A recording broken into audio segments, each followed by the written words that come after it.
3, 2, 1. Here we go!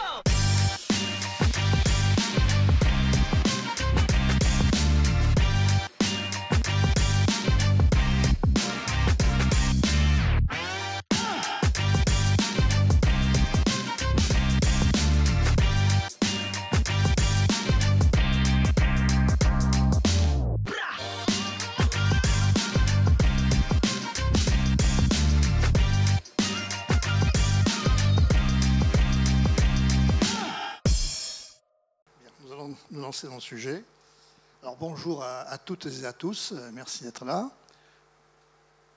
Alors effectivement, comme l'a dit Célia, donc je vais vous parler d'un sujet certes poétique par le nom, mais quand même un sujet sérieux et une solution, puisque nous sommes sur la journée des solutions par rapport aux ressources en eau potable, qui pourrait apporter sa pierre à l'édifice.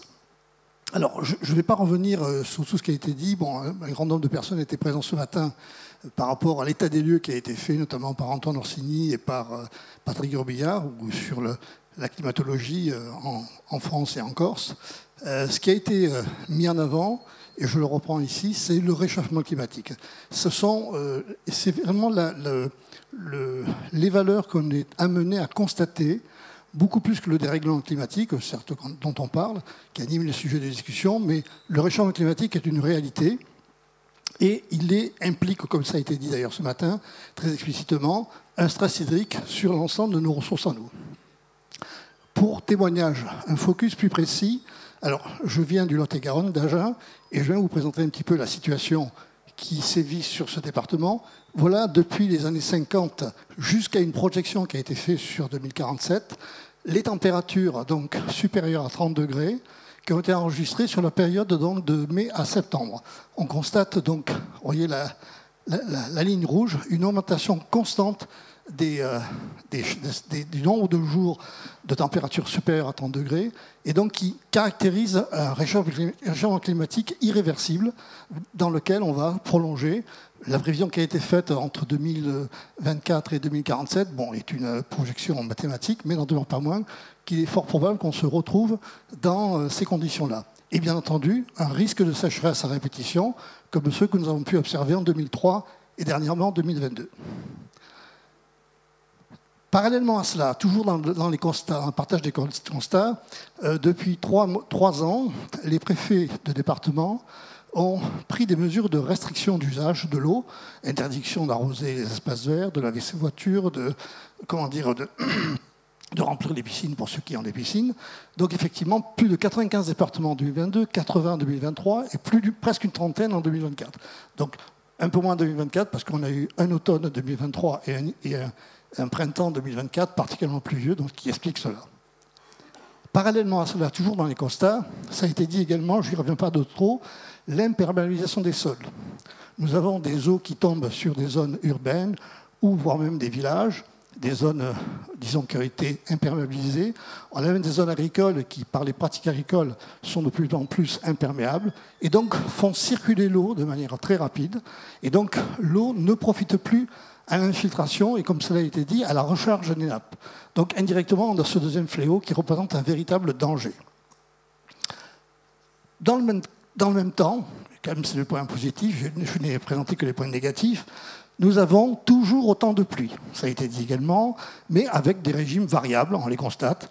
On l'a bien vu, Antoine Orsini est venu plusieurs reprises présenter ces différentes valeurs, et on s'aperçoit effectivement qu'on a quand même, comme on le constate également sur la région du Lot-et-Garonne, j'y viens, en moyenne, vous voyez, 737 mm de pluie sur une période qui va de 2050 à 2023. Et on observe sur la Corse, sur Bastia, Ajaccio et Figari, des valeurs qui sont comprises entre 634 et 668 mm, ce qui représente des valeurs assez importantes, moyennes, de pluie que l'on peut retrouver sur nos territoires. C'est quand même une valeur très positive et encourageante pour ce que je vais vous présenter.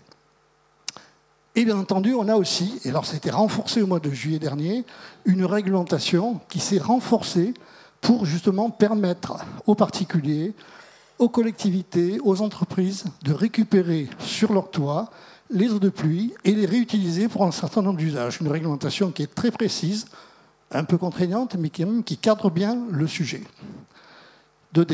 Un décret est paru le 12 juillet et un arrêté très clair pour traiter ce qu'on appelle maintenant les eaux impropres à la consommation humaine. Les eaux qui m'intéressent moi, ce sont les eaux brutes, qui regroupent à la fois les eaux de pluie de toiture et les eaux de pluie. Alors, on voit que cette réglementation, effectivement, qualifie bien en eau brute eau de pluie et eau de pluie. Au niveau des lieux où on peut faire cette réutilisation, c'est l'ensemble du bâti privé, bâti public, bâti communal. L'ensemble des établissements recevant un public sensible, c'est une des mesures qui a été élargie par la réglementation, qui permet donc à des établissements hospitaliers ou des laboratoires pharmaceutiques d'envisager éventuellement également la récupération d'eau de pluie de toiture. Des usages qui sont très variés, comme vous pouvez le voir, qui ont confirmé la possibilité d'avoir des usages internes au niveau des habitations, que sont le lavage du linge et l'évacuation des escaliers, en l'occurrence l'alimentation des WC, et puis bien entendu à l'extérieur, vous le voyez, le lavage des sols, le nettoyage des surfaces extérieures, le lavage des voitures qui n'était pas autorisé précédemment, l'arrosage potager, espaces verts, voilà, qui entrent là-dedans. On va voir par la suite l'importance que représentent ces usages d'eau impropre à la consommation. Et là, je vais faire un focus sur un projet que j'ai suivi sur la commune de Foulayronnes, qui est une commune dans le Lot-et-Garonne, située au nord d'Agen, et dans laquelle donc, une démarche qui a été baptisée Foulot a été engagée, un projet d'étude de faisabilité financé à la fois par l'Agence de l'eau à Dour-Garonne et par la région de Nouvelle-Aquitaine. Foulot, donc effectivement, c'est un projet qui vise à récupérer l'eau de toiture, à l'utiliser, comme je l'ai dit, en fonction des usages autorisés, et ensuite de la restituer au milieu naturel en passant, si possible, par de l'infiltration. On a vu combien l'infiltration dans les sols était importante pour pouvoir réalimenter les nappes dans le sous-sol. L'étude donc comportait l'ensemble de ces volets, d'abord un état des lieux qui a été réalisé donc, de septembre 2022 à janvier 2023, également une analyse de la sensibilité des particuliers et des entreprises, parce qu'on ne peut pas se lancer dans ce genre de projet sans mesurer un petit peu l'appétence des personnes à pouvoir se lancer éventuellement dans ces sujets qui les intéressent au niveau de leur habitation ou au niveau de leur entreprise. Une évaluation des besoins en eau et l'établissement de prescriptions techniques de manière à savoir où est-ce qu'ils mettent les pieds. La négociation d'accords cadres aussi bien pour l'achat de matériel que pour sélectionner les entreprises aptes à faire les travaux pour le compte de tiers. L'évaluation de l'organisation à mettre en œuvre, parce que c'est une compétence qui n'est absolument pas exercée par l'intercommunalité dans le cadre du service d'eau d'assainissement. C'est une compétence nouvelle. Donc les collectivités qui veulent accompagner ces projets chez les particuliers peuvent éventuellement envisager une organisation particulière. Le chiffrage des coûts, aussi bien en investissement qu'en fonctionnement. La recherche de financement, on verra après comment ça peut se passer. Une analyse SWOT, une analyse force-faiblesse de la démarche pour voir quels sont les risques et les avantages de lancer dans ce genre de démarche. Et un rapport final, bien sûr, en termes, en juin 2023, qui a été accompagné de la production d'un guide pratique qui a été distribué à l'ensemble des administrés de la commune. Et maintenant, on est dans une phase de lancement de travaux, d'une première tranche de travaux, avec un accompagnement que je vais préciser par la suite. Quels sont les objectifs recherchés dans le cadre de cette démarche? Premièrement, réduire le prélèvement sur les ressources en eau potable. On peut atteindre 40% de l'eau potable que nous consommons, on peut lui substituer une eau donc impropre à la consommation, telle que l'eau de toiture. Réduire l'impact sur le ruissellement, immanquablement, puisque ce qu'on réduit, ce qu'on utilise ou ce qu'on arrive à infiltrer en complément ne va pas circuler dans les réseaux et ne vient pas encombrer les points noirs, notamment sur les points bas des villes ou des villages. Protéger les fondations des habitations, c'est une application nouvelle que le CEREMA, qui est un établissement public, est en train d'expérimenter, notamment dans les régions où il y a des sols argileux, avec des problèmes de retrait d'argile par rapport aux sécheresses. Ils étudient la possibilité d'humecter les sols à proximité des fondations pour pouvoir justement limiter ces retraits et donc limiter les risques de filtration au niveau du bâti. Et il y a pas mal d'assureurs qui suivent cela de très près parce que ça peut aussi être une manière de réduire les cotisations d'assurance pour pouvoir suivre leurs clients. Enfin, grâce à une eau dont on peut se servir l'été en dehors des périodes de restriction, on peut bien sûr renaturer son jardin et indirectement faire profiter la biodiversité locale.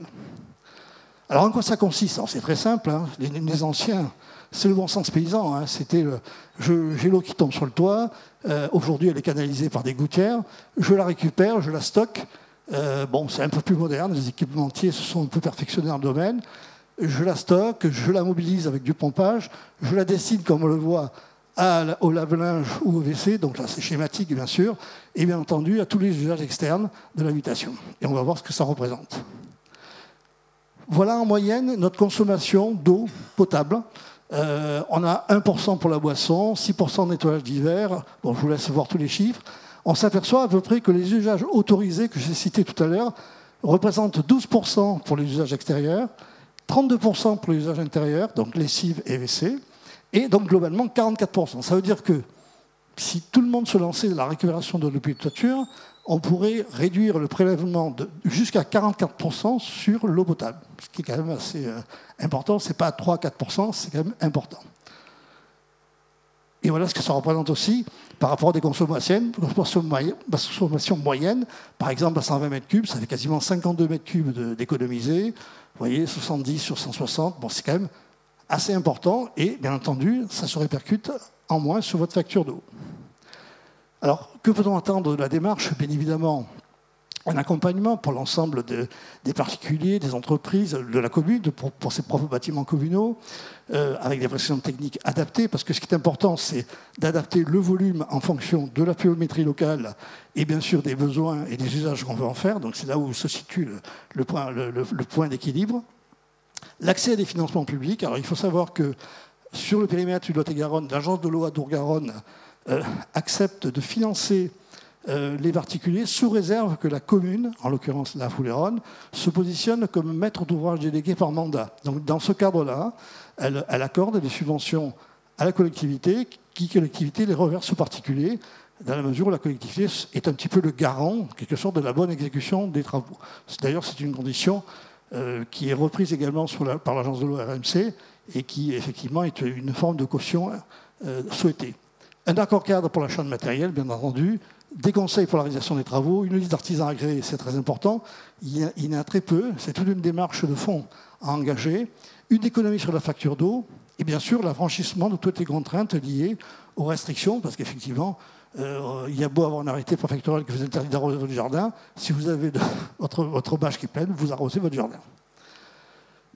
Cultivant l'eau de pluie, donc c'est bien ce mot qui est tout à fait approprié, ce n'est pas de la poésie, c'est une réalité.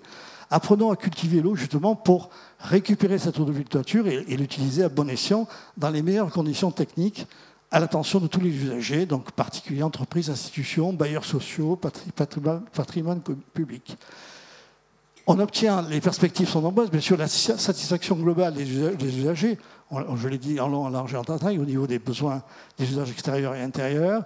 Bien sûr, pour les entreprises et les collectivités qui ont parfois des grandes surfaces de toit, on s'aperçoit qu'on peut avoir des volumes de collecte qui vont au-delà des usages que peuvent en faire ces différents bâtiments. Et donc, il peut y avoir là une mise en commun des ressources qui sont captées, et donc, pourquoi pas, des projets collectifs qui peuvent desservir aussi bien, je dirais, les besoins publics de nettoyage de voiries, d'arrosage d'espaces verts, voire même, puisque j'ai eu de longues discussions avec le SDIS, dans les services incendie, pourquoi pas la création de mares avec des plans inclinés pour faire accéder les véhicules, pour pouvoir avoir une défense incendie complémentaire au réseau, telle qu'elle est demandée aujourd'hui dans la réglementation. Donc voilà un petit peu les avantages et inconvénients du projet. Alors, je terminerai par ce mot de la fin, voilà, très simple. Effectivement, l'humain est la cause du réchauffement climatique. Bon, je crois qu'on est tous partiellement ou totalement convaincus, mais il y a aussi le pouvoir d'atténuer en cultivant l'eau de pluie qu'il peut récolter localement. Donc l'idée, c'est de dire en gros, piégeons l'eau de pluie à la source, utilisons-la dans le cadre réglementaire qui est autorisé, infiltrons-la au mieux s'il y a possibilité d'infiltration, et ne rejetons que ce qui reste au fil de l'eau, ce qui, quelque part, apportera également une certaine abondance au remplissage des nappes. Voilà. Merci infiniment, on peut l'applaudir. C'est une magnifique idée, j'espère qu'elle va germer. Je suis curieuse de savoir si ça marche dans la région où le taux d'ensoleillement est quand même l'un des plus élevés. n'y a pas de souci. Ça fonctionne ici aussi. L'ensoleillement n'est pas une gêne en soi, c'est la pluviométrie qui est le facteur déterminant. Alors, on a vu qu'effectivement, on avait une pluviométrie moyenne sur la Corse qui était un peu moins importante que sur le Lot-et-Garonne, mais quand même, elle restait très abondante, au-delà de 600 mm. Et donc, ça reste tout à fait intéressant. 600 mm sur 100 mètres carrés, vous récupérez facilement autour de 50 mètres cubes. Donc, il n'y a vraiment aucun problème, quelle que soit la nature du toit et quelle que soit l'évaporation qu'on peut avoir également sur un toit. Donc, ça fait quand même des volumes assez conséquents. Donc, effectivement, ce sera le volume, disons, de stockage qui va devoir être adapté pour pouvoir satisfaire les périodes de disette, c'est-à-dire les périodes qui s'étendent sur plusieurs mois où il n'y a pas de pluviométrie. Et effectivement, tout l'enjeu est là. Alors d'ailleurs, dans les stockages, on peut tout imaginer, puisque les équipementiers, les fabricants se sont complètement adaptés à ce marché. On peut avoir aussi bien des cuves enterrées que des cuves aériennes. Bien sûr, quand on s'attaque aux bâtis existants, on a quand même quelques difficultés d'accès. Donc effectivement, ça offre toutes ces solutions-là. Voilà, donc il y a quand même beaucoup plus de facilité aujourd'hui de faire du stockage d'eau de pluie qu'il y en avait il y a 10 ans ou 15 ans. Donc stocker, anticiper. Pardon, je n'ai pas pu m'empêcher de poser une question. C'est à votre tour. Est-ce que vous avez des questions, bien évidemment, à poser à Jean-Marc? Alors, une main se lève tout en haut. Merci. Mon ami Jean-Marc, merci pour ce brillant exposé. Deux questions. Tu évoques du pompage et du stockage. Concernant le pompage, tu n'as pas fait l'écolo, tu aurais pu nous mettre un petit panneau solaire dans un coin, hein, puisque bon, pour remonter dans les toilettes à l'extérieur. Non, je plaisante, mais c'est que j'ai vu. Donc, est-ce qu'on peut coupler? Sûrement. Le deuxième, davantage sur la qualité de l'eau. Il y a sûrement de la filtration, parce qu'il y a des poussières, qu'elles soient sahariennes ou pas. Mais est-ce qu'il peut y avoir, même dans un stockage souterrain, développement de bactéries, par exemple? Donc, est-ce que tu prévois un traitement à minima et une petite pastille de chlore par-ci par-là? Merci pour ta réponse, mon cher ami. Oui, merci pour la question. Donc, effectivement, au niveau du couplage avec le solaire, aucun problème. Bien au contraire, je dirais, c'est effectivement une solution intéressante qui vient en secours en termes d'apport d'énergie. Donc effectivement, quand on remplit le stockage, qu'il soit aérien ou qu'il soit enterré, il faut ensuite pomper l'eau, bien entendu, pour la dynamiser et l'amener sur les points d'usage. Alors oui, effectivement, il y a des traitements, enfin, il y a des conditions qui sont imposées. Je n'ai pas détaillé complètement le décret et l'arrêté, mais tout est spécifié dans ces textes. Évidemment, il y a déjà un filtre mécanique avant que l'eau pénètre dans le stockage. Ça, c'est déjà une première mesure. Il y a ensuite, à la sortie des eaux, il y a l'eau qui rentre à l'intérieur de l'habitation, direction WC et lave-linge, qui doit être balisée, eau non potable. Ça, c'est une consigne, qu'elle soit encastrée ou apparente. Il faut effectivement qu'il y ait une dissection très précise. Il faut également que cette eau soit traitée. Donc, c'est souvent des modules de filtres à cartouches et de rayonnement ultraviolet très compactés qui permettent justement d'avoir une qualité d'eau qui rentre dans l'habitation, qui soit compatible avec l'alimentation du WC et l'alimentation du lave-linge. Bien sûr, il y a des cartouches à remplacer tous les 6 mois ou tous les ans sur la nature des cartouches. Ça fait quand même partie des contraintes. Au niveau du stockage, bien évidemment, il ne doit y avoir aucune possibilité de pénétration d'insectes, de petits animaux. Bien sûr, il faut protéger complètement cet aspect-là. Tout ça est également prévu.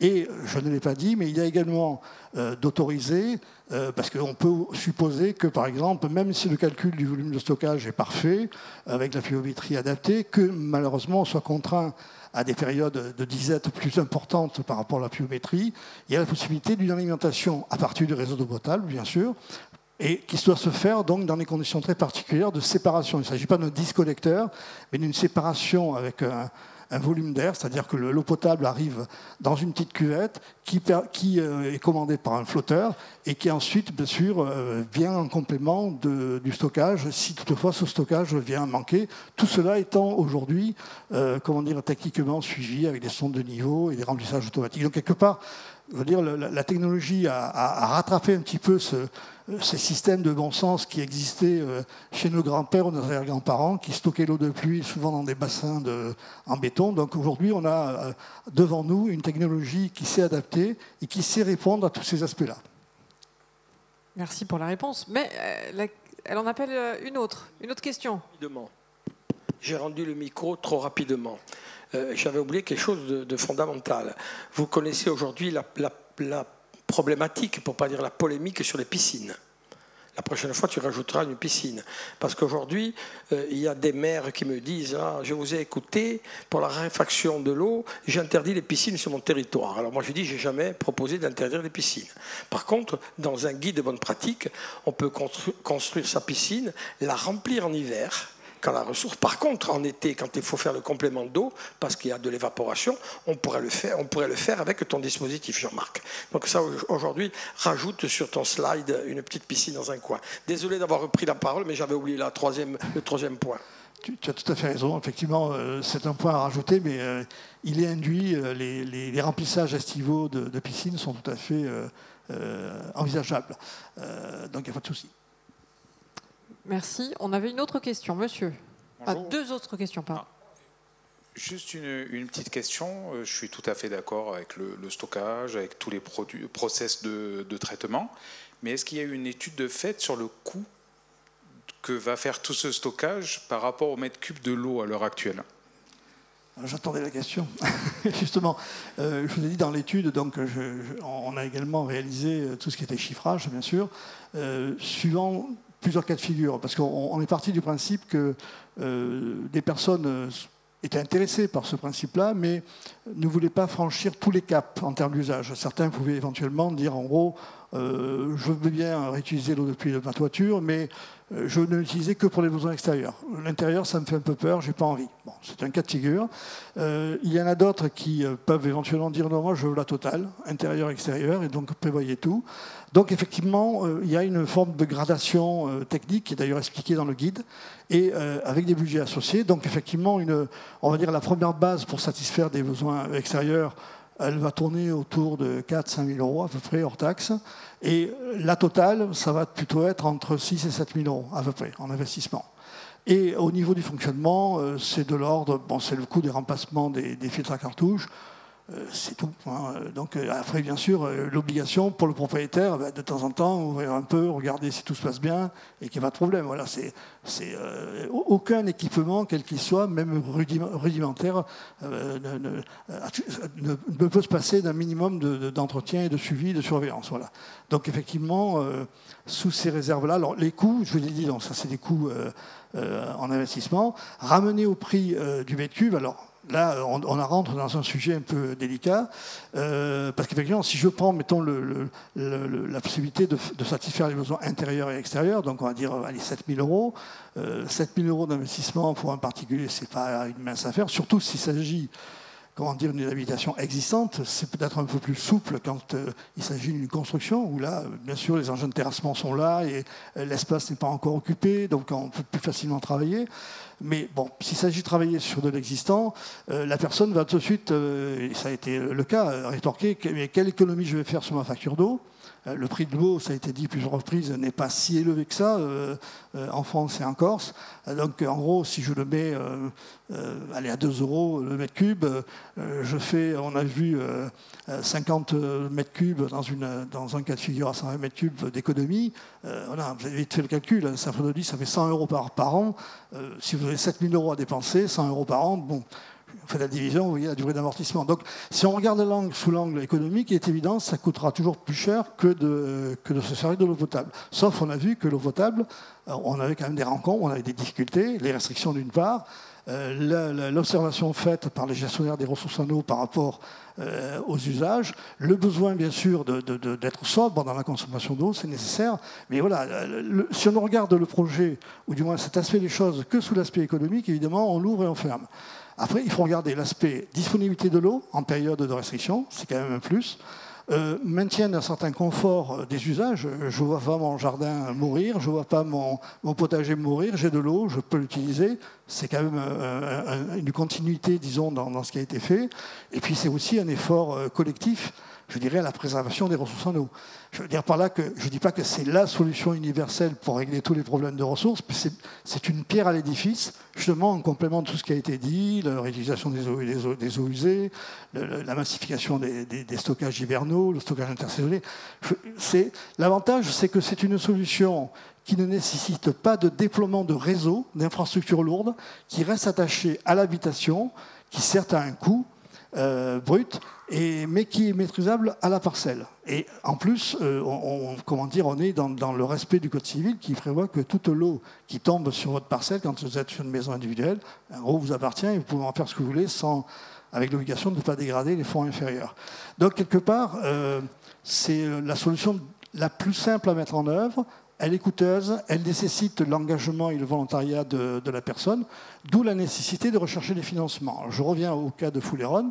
L'agence de l'eau de Garonne a accepté, et la commune s'est positionnée par délibération comme maître d'ouvrage par mandat, et de ce fait, une demande a été adressée à l'agence pour obtenir 50% de subvention, ce qui fait que les 7 000 € que j'ai cités tout à l'heure, dans le cas le plus complet, tombent à 3 500 €. Et la commune, éventuellement, aussi réfléchit à l'idée, pourquoi pas, de se porter caution sur un emprunt collectif qui peut être réalisé avec la capacité de négociation de la commune par rapport à des banques, de manière à pouvoir éventuellement faire profiter les particuliers d'un taux intéressant et d'une répartition. Alors, il y a des solutions. Certes, le coût restera toujours prohibitif, mais si on regarde le projet que sous l'angle du coût, même si effectivement il y a l'amortissement fait par les subventions et par la possibilité d'un étalement en termes d'emprunt, il y a aussi le fait que les personnes vont devoir aussi avancer la dépense avant de toucher les subventions. Ça aussi, c'est une contrainte complémentaire. Alors, je ne vous dis pas que c'est la panacée, mais c'est quand même une solution intéressante qui pèse lourd sur la ressource, puisqu'on a vu qu'elle pesait plus de 40%. Elle n'aurait pesé que 5 ou 6%, je dirais à la limite, tout ça pour ça, ça ne vaut pas le coup. Mais on travaille là sur une échelle qui est quand même intéressante. Merci pour cet éclairage. Une question ici, j'en avais vu une au milieu, et je crois qu'il y en avait encore une troisième par là. Oui, bonjour. Justement, vous avez évoqué des communes. Alors, quel lien établi dans ces communes qui ont décidé peut-être de rechercher les financements, quel lien établi avec la GIEP, la gestion intégrée du pluvial, qui est finalement assez complémentaire ou pas d'ailleurs? Est-ce que les communes ont été elles également dans le dispositif de gestion intégrée, dans une logique bien sûr d'infiltration maximale qui passe par les toits mais qui passe par tout le reste? Donc c'était un petit peu la question. Et quel lien établi avec les spécifications, les cahiers techniques de l'ADOPTA, du GREI, toutes ces structures qui travaillent historiquement sur la gestion intégrée? Alors, je suis en train de mener une deuxième étude sur une autre commune du Lot-et-Garonne qui s'appelle Pennes-la-Genêt, et où là, effectivement, je suis tombé sur un territoire où il y avait plusieurs ressources en eau qui étaient un petit peu en compétition. Il y avait de l'eau d'irrigation qui était portée par une association syndicale autorisée assez importante qui irrigue une grande partie du territoire. On a également la proximité du Lot, qui est une rivière avec un débit abondant, et effectivement la volonté de la commune de se lancer dans ce genre de démarche de récupération. Donc effectivement, on s'aperçoit que plus j'avance dans cette étude, plus on voit que, non pas la mobilisation de ces différentes ressources sont en conflit, au contraire, on s'aperçoit qu'elles peuvent être complémentaires.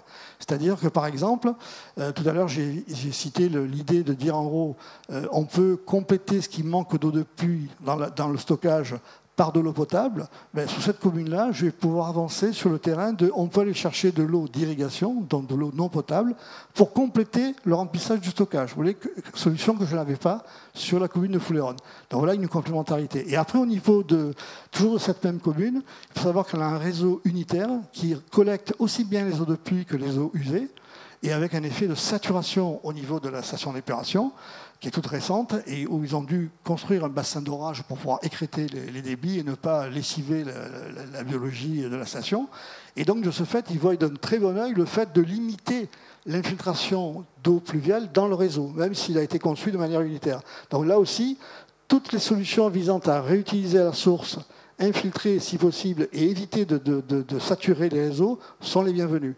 Voilà quelques complémentarités. Et donc, effectivement, la politique au niveau GEMAPI intègre cette approche-là en disant qu'elle est plutôt bienveillante, je dirais, par rapport à ces actions de récupération, de mobilisation d'eau à la source. Je ne sais pas si j'ai répondu complètement à votre question. Merci. J'ai l'impression, je vois un beau sourire se dessiner, donc je crois que oui. Une question par ici. Non, plus de questions là-bas. Bonjour à tous.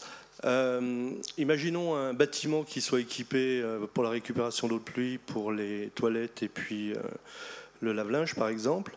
Ça va générer des eaux usées qui vont repartir au réseau, qui vont aller vers la station et qui ne seront pas financées puisque la taxe de financement elle se passe sur l'achat d'eau potable. Il y a une part d'assainissement dessus. Donc comment faites-vous pour continuer à la rétribution de ces stations d'épuration ? Vous avez très bien fait de poser la question parce que c'est une omission de ma part. Ces mêmes textes prévoient justement que la canalisation qui rentre à l'intérieur de l'habitation et qui va alimenter les WC et le lave-linge qui vont retourner au réseau d'assainissement collectif, s'il existe bien évidemment, doit être équipé d'un compteur. Et l'index de ce compteur doit être donné chaque année au service de l'assainissement de manière à ce qu'il puisse facturer la redevance d'assainissement. Donc ça, c'est prévu.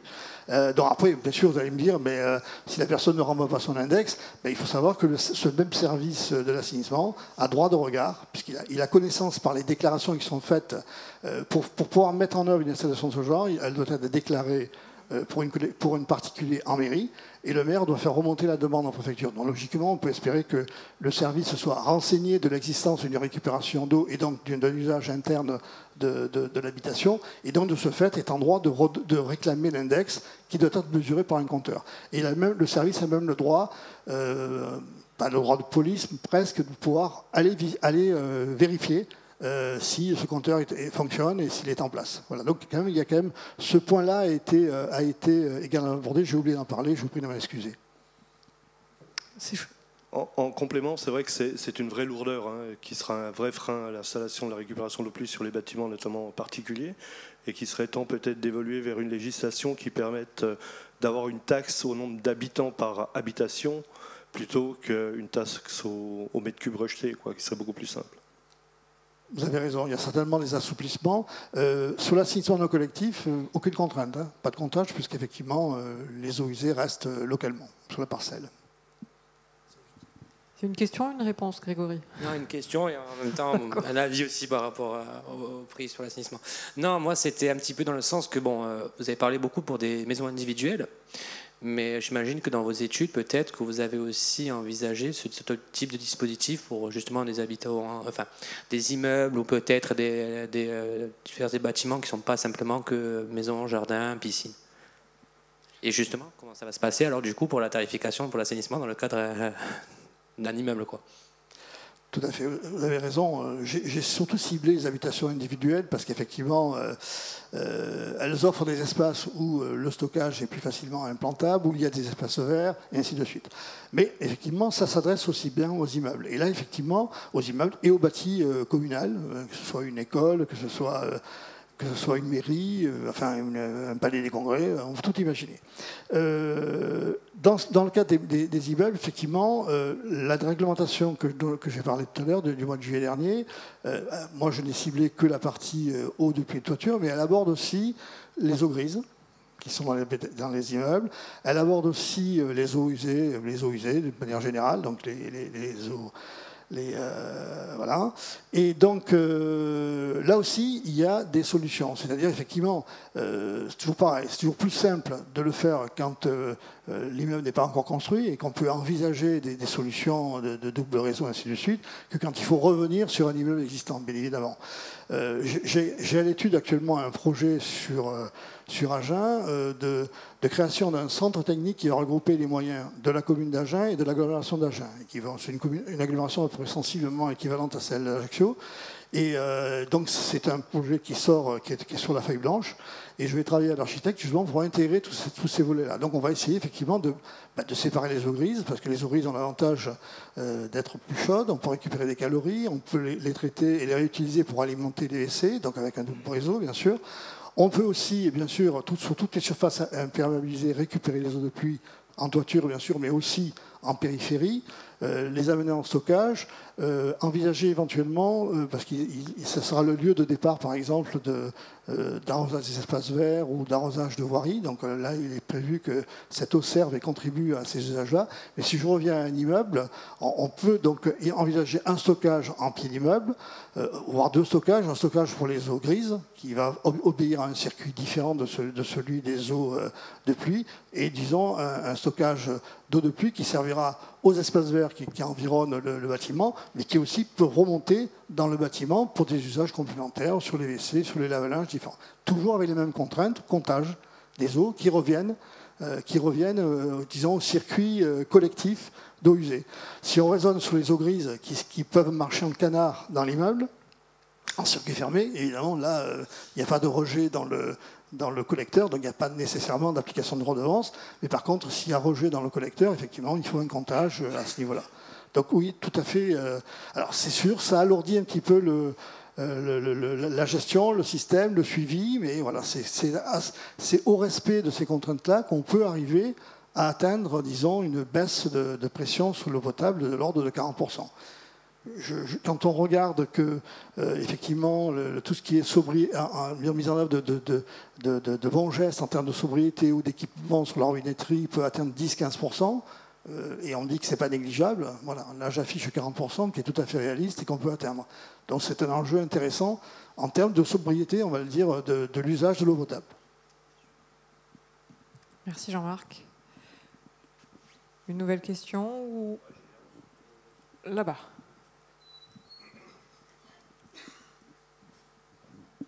Oui, ce que je voulais dire, c'est que aujourd'hui, la CAPA, dans son règlement du zonage pluvial, impose la compensation à l'imperméabilisation à hauteur de 50 litres par mètre carré imperméabilisé. Donc c'est des volumes de compensation, c'est des volumes à vide, c'est-à-dire que quand il y a une pluie qui arrive, le volume doit être prévu pour compenser. Et d'ailleurs, ici, il y a des constructeurs, comme vous dites, qui font des systèmes de double cuve, c'est-à-dire que si vous devez compenser, par exemple, 5 mètres cubes, le constructeur propose une cuve de 10 mètres cubes, donc il y a une mise en charge de 5 mètres cubes, et vous avez les 5 derniers mètres cubes qui restent à vide, et le débit de fuite, en fait, est au niveau de la moitié de la cuve. Et donc vous couplez à la fois donc, la compensation, l'imperméabilisation, et la récupération des eaux pluviales. C'est intéressant, effectivement. Je connais même des collectivités qui, je ne sais plus situées sur le continent, qui ont, dans leur PLU, dans le règlement de PLU, imposé à toutes les constructions neuves le stockage et la réutilisation des eaux de pluie de toiture. Quasiment. Ils l'ont quasiment imposé. Beaucoup imposent l'écrêtement de débit, bien sûr, pour limiter les débits, disons, sur les réseaux pluviaux. Là, actuellement, sur les communes où je travaille, toutes les intercommunalités qui gèrent donc les PLU, les PLUI, sont très, très bienveillantes vis-à-vis de ces solutions, parce qu'en gros, l'effet de saturation des réseaux pluviaux est tel qu'il voit d'un très bon œil le fait qu'on puisse piéger à la source, disons, une partie de ces volumes. Donc effectivement, je pense que c'est assez complémentaire avec la gestion globale des eaux pluviales, et on peut aller plus loin.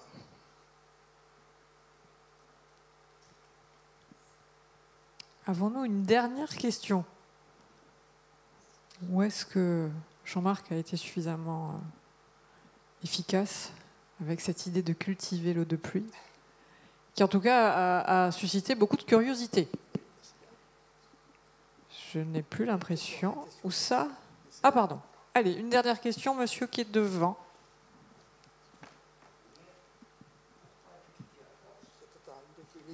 Il faut... Je peux passer. Pourquoi as-tu quitté la Corse et c'est quand que tu reviens? Alors, déjà, comme tu le sais, je n'ai jamais quitté la Corse. Elle est toujours là. Non, tu l'as quittée. Je reviens souvent. Et la question de revenir, ben, écoutez, je reviens, je suis revenu. Là, je suis arrivé hier, tu vois, pour un mois. Alors, donc, revenir définitivement. Écoute... oui, on va vous laisser régler ça. Ben, j'attends que les collectivités de Corse se lancent dans la récupération des eaux de pluie de toiture. Voilà. Ah, voilà, le message est passé. Ok, ben merci infiniment, on peut l'applaudir. Merci Jean-Marc et bravo. Ben, figurez-vous que notre nouvel expert est déjà là. Il a bondi pour l'atelier 4. Bon. Merci. Merci Jean-Marc. Faites attention. Alors pour cet atelier 4, on va vous parler de stations de transfert d'énergie par pompage et vous allez tout savoir sur le projet du FUMO. Bon, non, la STEP, c'est pas la station d'épuration, hein, qu'on soit clair. Ensemble, Anthony, on va voir comment l'eau est synonyme d'énergie renouvelable et pas qu'une fois. Anthony, vous êtes chef de projet EDF Corse. Vous gérez 2 gros projets, à savoir la dépollution de la centrale thermique de Luciane et puis la fameuse STEP du FUMO qui est en projet. Avant de rentrer dans le détail du fonctionnement de la STEP, où allez-vous? C'est pas fini. Donc moi, on va essayer de filer, hein, mais dans le déroulé, pas de la salle.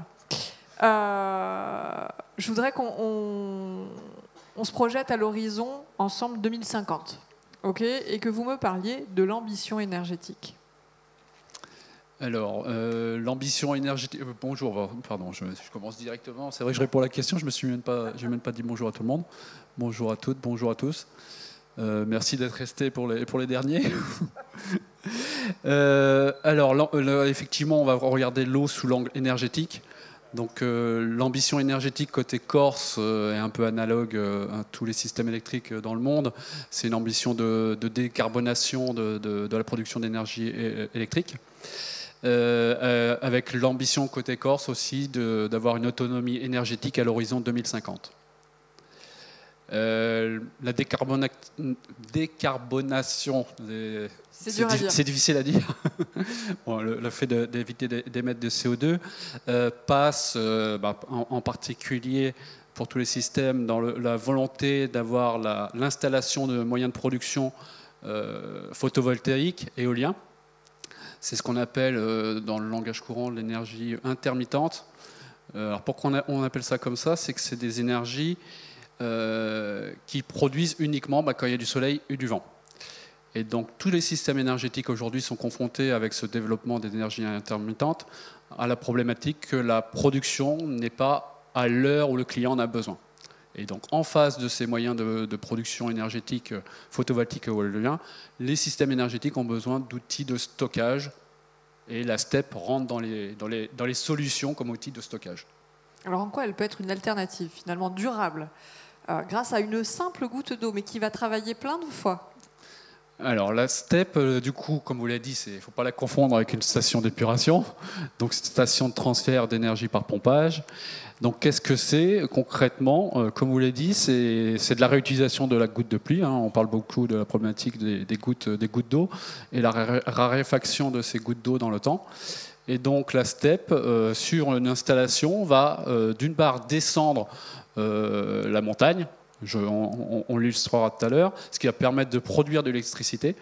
Et lorsqu'on aura beaucoup de photovoltaïque qui va produire là où le client n'a pas forcément besoin côté énergétique, on va utiliser cette électricité pour remonter l'eau sur le bassin supérieur, ce qui va permettre de refaire des cycles quelque part à l'infini avec la même goutte d'eau de production électrique sur différentes, tout au long de la vie de l'ouvrage. Alors vous savez que je suis sensible à l'image, oui. Anthony. C'est une déformation professionnelle. L'image, ça vaut plus que 1000 mots. Et vous avez une petite vidéo récap. Tout à fait. Donc on a construit un petit film de présentation du projet qui se veut didactique. Où, derrière, j'aurai une petite présentation. J'espère déjà que ça sera suffisamment illustratif pour que vous compreniez l'image qu'on a entre la goutte d'eau et nous, ce qu'on veut à la fin, c'est un électron, hein, parce que c'est ce qu'on veut emmener au client. Donc on peut lancer le film.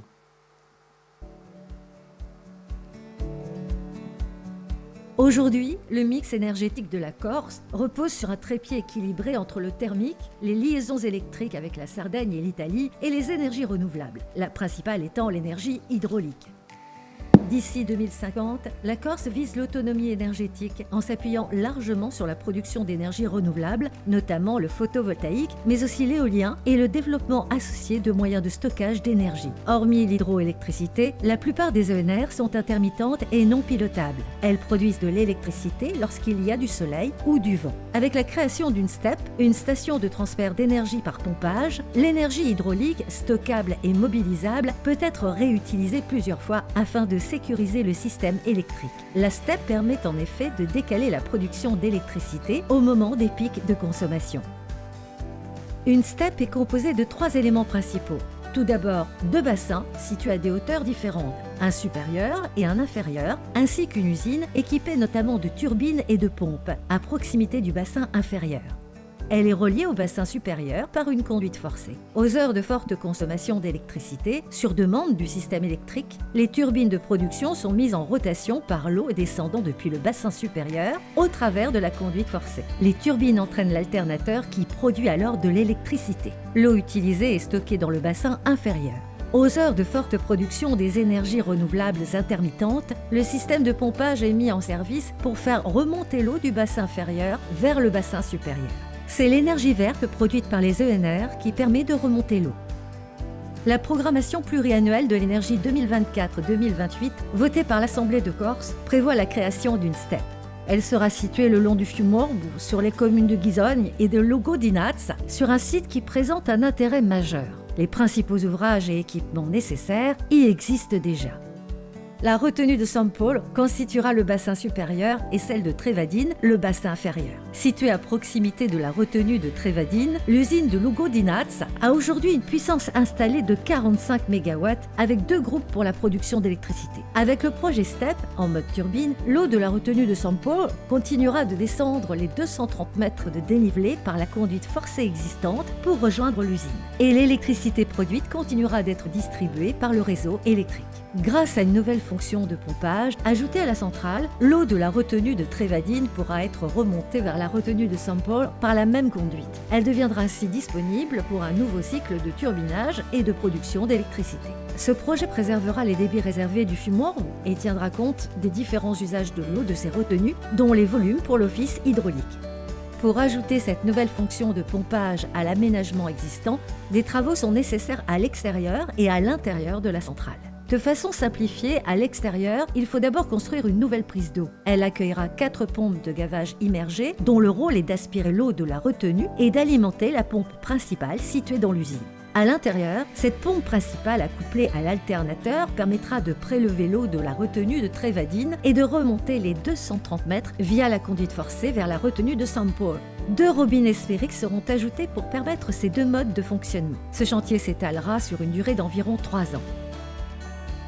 En conclusion, ce projet de STEP présente de nombreux bénéfices pour le territoire et son réseau électrique. Il augmentera la quantité d'énergie disponible, notamment en été. Cela renforcera la sûreté du système électrique corse. La STEP réduira aussi les coûts de production d'électricité en diminuant le recours aux moyens de production de pointe comme le thermique.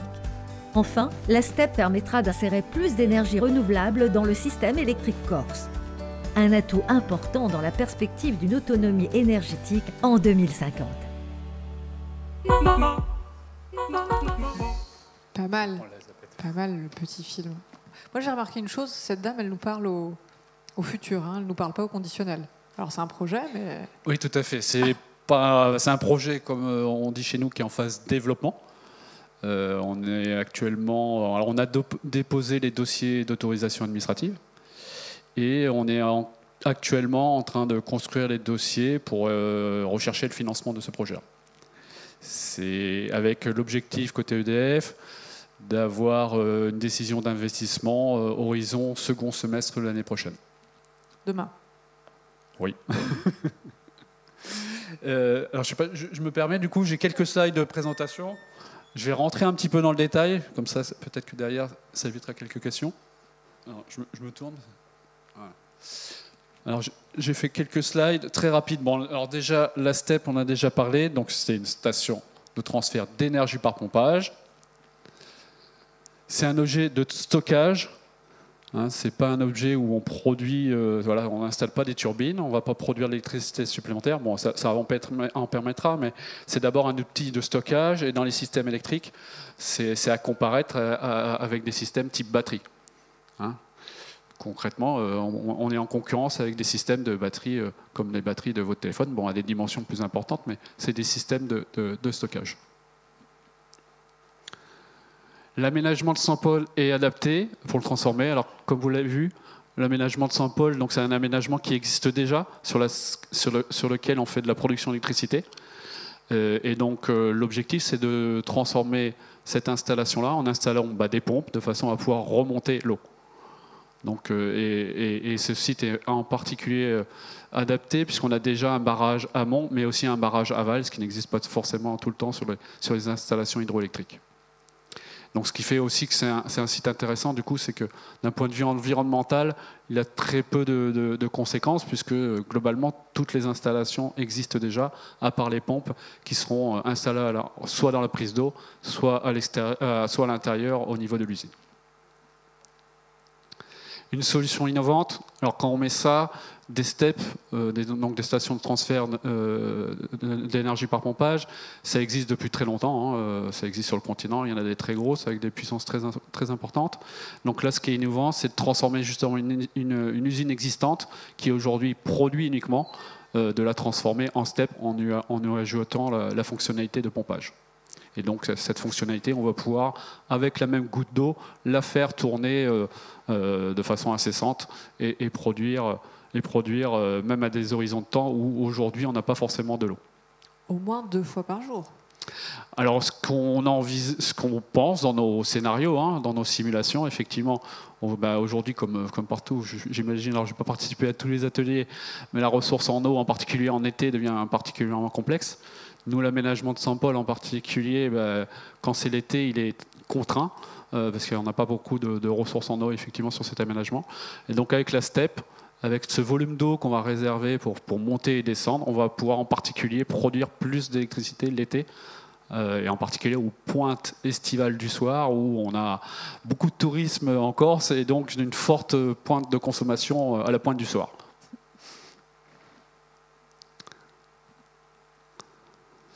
Et un projet attendu par le territoire, on en a déjà parlé, hein, c'est un projet, comme je disais, où il y a, dans la programmation pluriannuelle de l'énergie de la Corse, il y a la volonté de développer le solaire et l'éolien, et donc en face, il y a le développement d'outils de stockage qui sont demandés, et en particulier le projet de la STEP.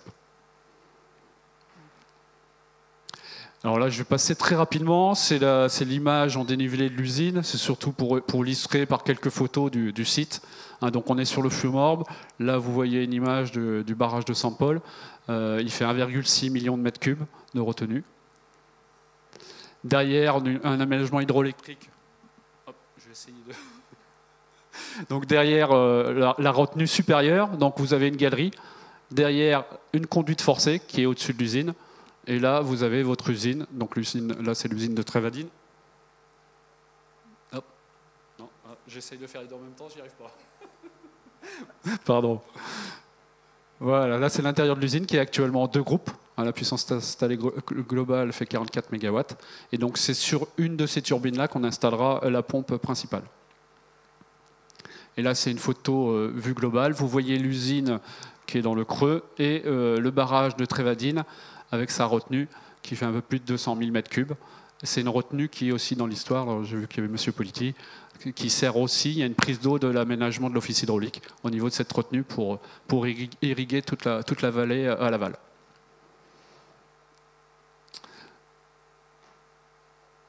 Alors là, je vais rentrer un petit peu dans la technique, mais pas trop, juste pour que vous compreniez un petit peu.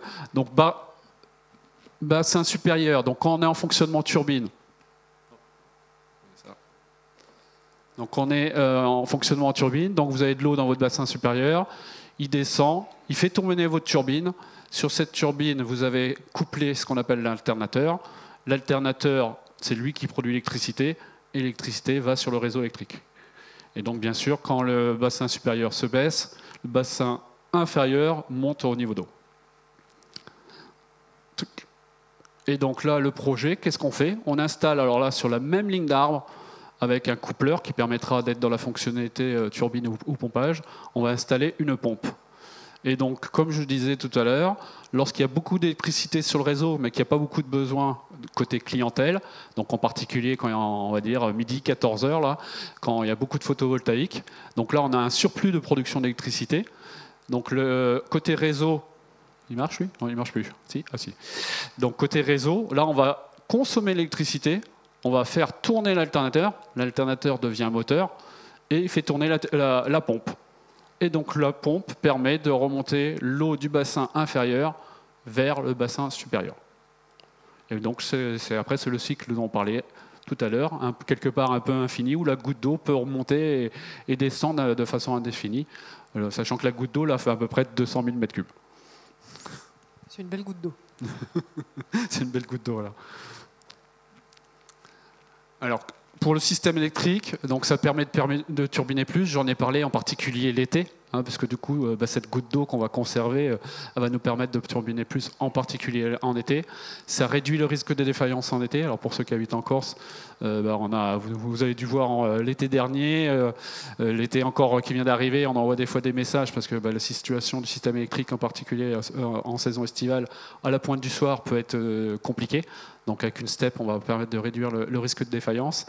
Et ça permet d'insérer plus d'ENR, puisque comme je vous l'ai dit, pour pomper, c'est principalement des ENR, du photovoltaïque, qui va permettre de remonter l'eau dans le bassin supérieur. Voilà, j'ai mis une petite photo pour illustrer de manière 3D le projet. Donc ce que je montre ici, c'est tout ce qui existe et ce qu'on va installer. Alors vous l'avez vu dans le film, dans la retenue de Trévadine, donc sous l'eau, on construit une prise d'eau dans laquelle il y a ce qu'on appelle 4 petites pompes de gavage qui permettent d'injecter l'eau à l'intérieur de l'usine. Et à l'intérieur de l'usine, on a la pompe principale qui est accouplée à l'alternateur et qui va permettre de remonter l'eau en se raccordant à la conduite forcée existante. Voilà, les travaux, ça consiste principalement à ça. C'est pour ça que je vous disais, d'un point de vue environnemental, c'est relativement restreint en termes d'impact. Quelques infos. Bon, c'est ce qu'on appelle de manière technique de transformation d'un groupe en groupe ternaire. C'est le fait qu'on ait la turbine, l'alternateur et la pompe d'accouplé. Le débit de pompage, on est sur des débits assez conséquents parce que nous on parle de 6,5 m3 à remonter en pompe et une puissance électrique de 18 MW en pompe. Et je crois que c'est mon dernier slide. J'espère que je n'ai pas endormi tout le monde. Donc, comme on a déjà parlé, l'horizon, c'est 2025 pour avoir la décision d'investissement du projet et d'aller vraiment sur la réalisation. Et derrière, on envisage à peu près 3 ans de travaux, ce qui ferait qu'on serait sur une mise en service à l'horizon 2028. Et si on résume, on réaménage les installations qui existent déjà, on utilise l'eau comme une énergie renouvelable, on va optimiser un maximum l'usage de la goutte d'eau et on va limiter l'impact sur l'environnement. Tout à fait. C'est bon ? Vous avez tout compris. C'est que vous étiez particulièrement clair. Alors, merci beaucoup, on peut l'applaudir. On va le voir, on va le voir. Bon, comme moi j'ai tout compris, j'ai pas de questions. En revanche, peut-être que dans l'assemblée... Ah ben oui, je vois une main qui se lève. Je devine presque la question.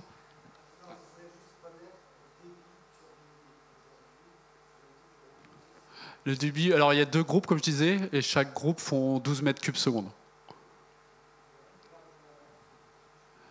J'ai pas entendu la... À peu près, oui, c'est ça. Ouais. Charles, la moitié d'un groupe. Ouais. Le micro arrive.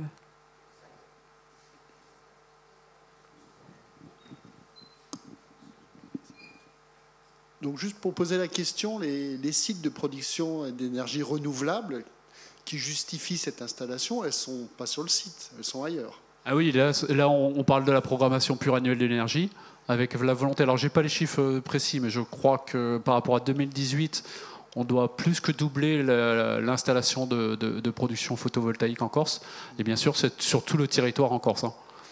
Donc pour justifier un peu dans vos demandes administratives, c'est de se dire finalement on ne va pas utiliser de l'énergie non renouvelable, ce n'est que de l'énergie... Enfin, on va utiliser de l'énergie renouvelable, ce n'est pas de l'énergie non renouvelable qu'on va utiliser pour remonter l'eau. Alors après, c'est compliqué, à mon avis, de justifier ça. Si vous voulez, dans les échanges, comme j'ai dit, la programmation pluriannuelle l'a déjà vu comme ça. C'est-à-dire qu'en face de l'installation qui est demandée de beaucoup d'énergie photovoltaïque et éolien, alors de mémoire, l'éolien c'est aussi 90 MW, mais je ne suis pas sûr du chiffre. Donc en tout cas, il y a cette volonté. Les systèmes électriques, ils ont besoin d'outils de stockage. Sinon, la production, elle ne sera pas au moment où le client en a besoin. Donc forcément, il y a besoin d'outils de stockage. Et les outils de stockage, ça passe par des steps ou des batteries. Sinon, vous avez cette production, mais vous n'allez même pas la mettre sur le réseau, quoi. Il y aura quand même un petit pourcentage de fuel qui va permettre de l'eau de remonter. Potentiellement, ça je ne sais pas le dire. Aujourd'hui, le modèle est vraiment construit pour le photovoltaïque. Après, potentiellement, si le système électrique au moment du jour J a besoin de remonter de l'eau et qu'il n'a pas de photovoltaïque, rien ne l'empêchera de le remonter avec du fuel ou le réseau interconnecté, connecté, je dis interconnecté, qui est connecté avec la Sardaigne, par exemple. Mais en tout cas, le principe de base, c'est bien d'installer des outils de stockage en face des énergies vertes, qu'on appelle vertes, qui sont dites intermittentes et qui ont du coup cette problématique de ne pas forcément produire au moment où le client en a besoin, quoi. Un micro-complément, je suis chez EDF également. Pour répondre à la question du monsieur, si on a aujourd'hui trop d'énergie UNR sur le réseau, on peut être amené à en couper pour des raisons techniques. On a besoin d'énergie cinétique sur le réseau, etc. Donc on est obligé d'avoir en permanence des groupes thermiques qui apportent cette énergie cinétique sur le réseau. Donc oui, on a toujours des électrons qui viennent de fuel, même si demain ce fuel ce sera de la biomasse liquide et donc d'origine colza. Mais il faut bien avoir en tête qu'aujourd'hui, effectivement, on se retrouve parfois à devoir ne pas injecter sur le réseau des énergies renouvelables parce qu'on a justement des critères techniques qui nous en empêchent. Donc demain, on pourra injecter de façon certaine plus d'énergie renouvelable, par exemple 17 MW pour la STEP. Donc c'est important de compléter aussi avec ces éléments-là. Merci Benoît. Question uniquement de langage. Si vous pouviez éviter énergie verte, énergie décarbonée, je veux bien l'entendre, mais pas verte. On est d'accord ? Je ne sais pas si j'apporte une réponse. Antoine Orsi, il ne fallait pas m'inviter. Non, plus sérieusement. Moi, je suis ravi. Vous avez déjà eu la présentation, monsieur Orsi. Et vous le savez. Et je vous ai sûrement posé déjà la question. Mais c'est pour les autres, pour que les autres entendent la réponse. Vous connaissez la question et la réponse. Non, plus sérieusement. Moi, je suis ravi de voir qu'on fait une STEP en Corse. J'en ai parlé à EDF il y a 20 ans. Et puis il y avait à la direction, je ne vais pas citer de nom, on m'a dit c'est pas possible. Bon. Donc le jour où on m'a invité, parce que vous m'avez invité, et j'ai bu du petit lait. Mais j'ai posé une question, puisque Trevadine, c'est quand même le stockage d'où part l'eau que vous distribuez à l'Office d'équipement hydraulique pour notamment l'agriculture, globalement. Vous avez sûrement pris en compte, c'est-à-dire la question, elle est ni tordue ni rien, mais bon, la prise en compte dans les volumes, ça ne va pas hypothéquer ce que, par contrat, vous avez avec l'Office hydraulique. Non, ça ne va pas hypothéquer. Alors, on est en contact avec l'Office hydraulique. On sait en particulier qu'ils ont la volonté d'augmenter le débit pour l'irrigation. Donc, ça, c'est pris en compte. Alors, ce qu'il faut bien imager, j'ai essayé de l'imager tout à l'heure, la STEP, quelque part, elle va figer cette goutte d'eau qu'on a dit qu'il y a à peu près 200 000 m3. Et c'est cette goutte d'eau de 200 000 m3 qui va monter et descendre de façon incessante. Donc, au-delà de ces 200 000 m3 qui sont figés, l'aménagement va fonctionner tel qu'il fonctionne aujourd'hui, quoi. Avec, suivant les saisons, des contraintes qu'on connaît déjà aujourd'hui, quoi. Je ne sais pas si je réponds à la question. Voilà.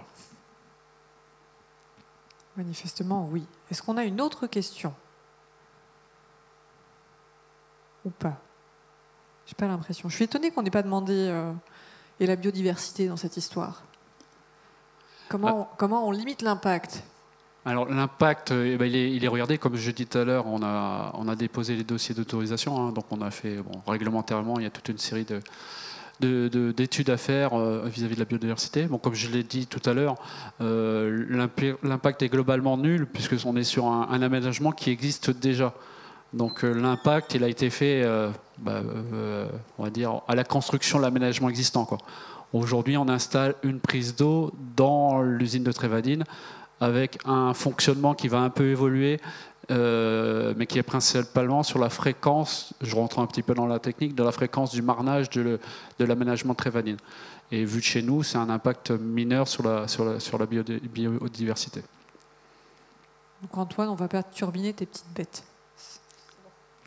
Antoine nous avait posé la question, enfin je ne sais plus, en tout cas on avait la question par rapport au pompage, parce que c'est une question qu'on s'est posée, hein. Donc on va aspirer de l'eau dans la retenue de Trévadine, et donc en amont des pompes, on met une grille suivant les normes qui permettent normalement de préserver au mieux les poissons, quoi.